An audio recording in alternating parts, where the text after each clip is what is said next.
명절을 앞두고 눈에 띄는 법안 하나가 발의됐습니다. 부모가 자식에게 재산을 물려줬어요. 그런데 재산을 물려받은 자식이 부양의 의무를 이행하지 않거나 폐륜 범죄를 저지를 경우에는 그 재산을 다시 돌려주도록 부모에게 반환하도록 하는 법안이 나온 겁니다. 일명 불효자 먹튀 방지법. 자녀가 부모를 폭행하는 이 존속 폭행이 급증하고 있고요. 또 재산만 물려받고 나면은 나 몰라라 하는 집안이 많아지면서 이런 법안이 나왔답니다. 대표 발의한 분 더불어민주당 박완주 의원 연결을 해보죠. 박 의원님 안녕하세요. 네, 안녕하세요. 박완주입니다. 아니 불효자 먹튀 방지법이라는 게 필요할 정도 상황입니까? 슬픈 법이죠. 그러게요. 사실은 봉양 갈등에 대해서는 예전처럼 효나 윤리로 해결하면 될 일을 왜 법까지 이렇게 만드느냐 이렇게 우려하는 분도 솔직히 있기는 하지만 현재 상황 봤을 때 해마다 연 한 200~300명 정도가 부모가 자녀에게 부양비 달라고 소송이 현실이고요. 두 번째로는 존속 폭행이 2012년도에 793건에서 작년에는 약 2,300건으로 늘어나고 있습니다. 한 해에 2,300건이나 자식이 부모를 폭행해서 존속 폭행이요. 그리고 이게 이제 일반화돼가는 문제가 있고요. 또 하나는 이제 65세 이상 노인 중에 부동산 갖고 있는 분을 통계를 보니까 약 한 59%인데요. 이분들의 평균 자산가가 한 1억 2천만 원. 적지 않은 부동산이죠. 그러네요. 근데 이거를 이제 뭐 주택연금이나 농지연금으로 두고서 이렇게 쓰면 되는데 당장 눈앞에 자식들한테 공궁하고 뭐 이러저러한 이유로 뭐 이렇게 주는데 그게 이제 부모 마음이잖아요. 근데 그거에 따라서 저 자식들이 그야말로 잘 봉양하고 그렇게 폐륜적 행위를 하지 말아야 되는데 이런 것이 사회에 일반화되는 문제가 있기에 부득이하게 법안을 내셨어요. 구체적으로 어떻게 하자는 겁니까? 불효자 먹튀 방지법.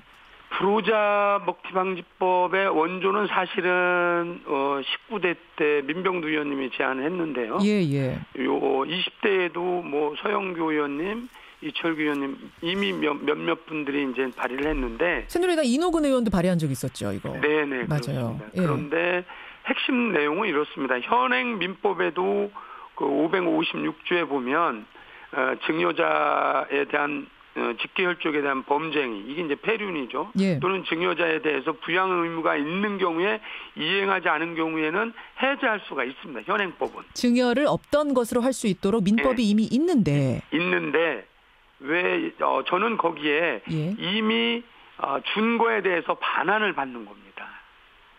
지금은 앞으로 줄 거를 해지하는 거고 이미 줬어요. 뭐 땅을 줄 수도 있고 건물을 소유권을 줬어요. 다 넘겼어도 그걸 다시 돌려받을 수 있도록 돌려받는데 그 조항에 대해서 외국 사례도 많이 있습니다. 저 독일 민법이나 스위스 채무법, 프랑스 민법 뭐 등등에 보면 이렇게 현존 이익의 반환을 한정하고 있는데 프랑스 같은 경우는 뭐 이익 전부를 반환한다든지 이런 경우가 있는데 제가 발의한 거는 독일 민법을 준용해서 알겠습니다. 부당 이득에 대해서만 반환을 하게 하는 구체적 명시를 한 게 이제 다른 의원님들하고는 좀 차이가 있는 거죠. 근데요, 박 의원님,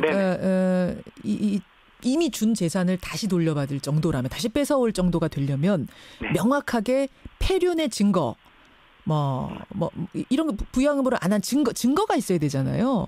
이거를 좀 기준을 구체적으로 만들어낼 수가 있을까요? 어느 정도를 뭐 이렇게 부모의 어깨를 쳤다 이것과 혹은 뭐 방망이로 어떻게 했다 이게 다 다르잖아요. 이 기준. 네. 그래서 이 부분은 1차적으로 저희도 이 법을 만들 때 뭐 검찰 측이나 또는 법제처나 이걸 좀 명확하게 해야 되지 않느냐라고 했는데 이미 이 기준은 두 가지. 그러니까 좀 사회자가 말씀하신 것처럼 구체성을 어떻게 할 거냐인데 이 정도 사항이면 일단은 제일 큰 게 법원에 또는 경찰서의 고소고발에 의해서 여기까지가 이제 가는 상황이 되죠. 보통 뭐 폭언을 했다. 이 말로서 뭐 이런 것을 어디까지 그 폐륜으로 볼 것인가는 합리적으로 이제 이거를 근거로 한 법원의 판결이라든지 예. 이러한 부분들이 될 거라고 생각합니다. 일단은 상식선에서 생각하면 될 거다 이런 말씀이신 그렇습니다. 거죠. 상식선에서. 근데 거기에서는 조금 뭐랄까요. 분쟁들이 있을 수는 있겠어요. 예, 언어폭력이면 어떻게 볼 것인가. 그렇습니다. 상해라면 상해 정도는 어떻게 볼 것인가. 이거는 좀 조정하는 작업은 있어야겠네요. 네네. 아직 거기까지는 구체적으로 내신 건 아니고요. 그거는 이제 법원 판결인 거죠. 상식선에 맞는 판결을 이 정도 되면 어쨌든 고소고발 내지는 뭐 사건 의뢰 이런 부분들이 생기기 때문에 그거는 판결에 맞춘 거지. 그런 부분까지 법에 담기는 뭐 하부령이라든지 뭐 이런 기준이 있겠지만 법에 담기는 조금 알겠습니다. 범위가 넓기 때문에 그렇게. 근데 과거에도 유사한 법들이 나왔는데 왜 안 됐는가 제가 좀 찾아보니까 네네. 효를 법으로 강제하는 것 자체가 이게 문제가 있지 않느냐. 요 얘기가 하나 나왔고 또 하나는 법이 악용될 수 있다는 얘기가 나왔더라고요. 네네. 부모와 자식 간의 소송이 남발될 수 있다. 이렇게 되면 이건 뭐든지 조그만 일도 다 부모 자식 간에도 법정으로 가야 되는 이 상황이 바람직하지 않다 해서 반대하신 분들이 많던데요. 실제로는요. 그것도 뭐 일부 맞고 19대 때 최초로 민병도 의원께서 불효자 방지법을 냈는데 19대 때는 자동 폐기가 됐어요. 한 번도 논의가 안 됐습니다. 아, 논의도 안 됐어요? 예, 소위에 왜요? 이제 법을 낸다고 해서 모두가 법사에서 논의하는 건 아니고요. 해마다 그 자동 폐기되는 게 수천 건의 법안이 논의가 안 돼서 폐기되는 경우가 있어요. 예, 그런 경우이고요. 20대 들어와서는 좀 전에 말씀드렸던 우리 민병두 의원님, 이명수 의원님, 서영교 의원님, 이철규 의원님들이 불효자 방지법을 비슷하게 냈는데 한 번 논의를 했습니다. 그런데 이제 이 부분에 대해서 좀 신중론을 법무부에서 냈는데 일단 기존의 법률 관계 불안정할 수 있다. 그다음에 반환 범위가 불확실하다.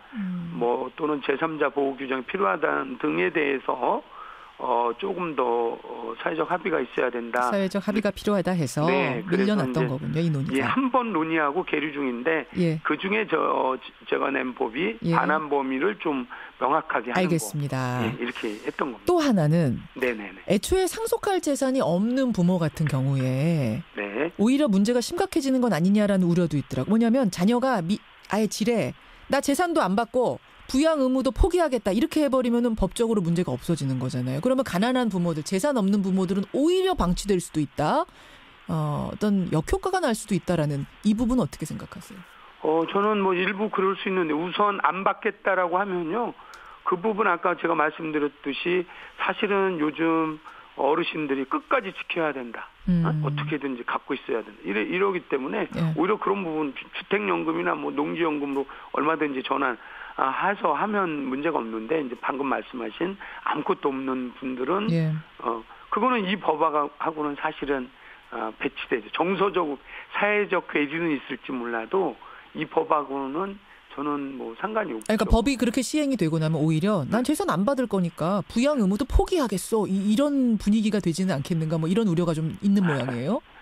그렇게 뭐 일부 있을 수 있지만 오히려 뭐 재산이 있어서 포기한다고 하면 그걸 따르게 노후 대책을 세우면 되고 재산이 원래 이제 없는 분 부양을 안 하겠다.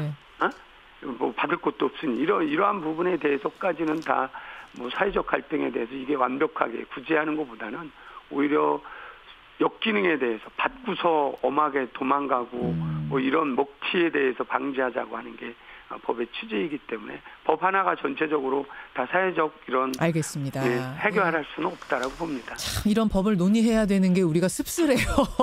그리고 씁쓸합니다. 아주 비상식적인 상황까지도 우리가 논의를 해야 되는 게 나 안 받고 부양 의무 포기하겠소 하는 자식이 늘어나면 어떡하냐까지 논의해야 되는 이 상황이 참 안타까운데 지금 상황이 실제로 그렇답니다. 이제 발의가 됐습니다. 발의가 된 거죠? 이미. 어떻게 논의가 되는지 이번엔 좀 관심을 가져보도록 하고 이번 설 명절에 여러분 가족들 다 모이면 이 문제 한번 허심탄회하게 여러분 밥상머리에도 올려보는 것도 좋을 것 같습니다. 여러분 의견 주시고요. 박완주 의원님 관심 가지고 보겠습니다. 네, 고맙습니다. 고맙습니다. 네. 더불어민주당 박완주 의원이었습니다.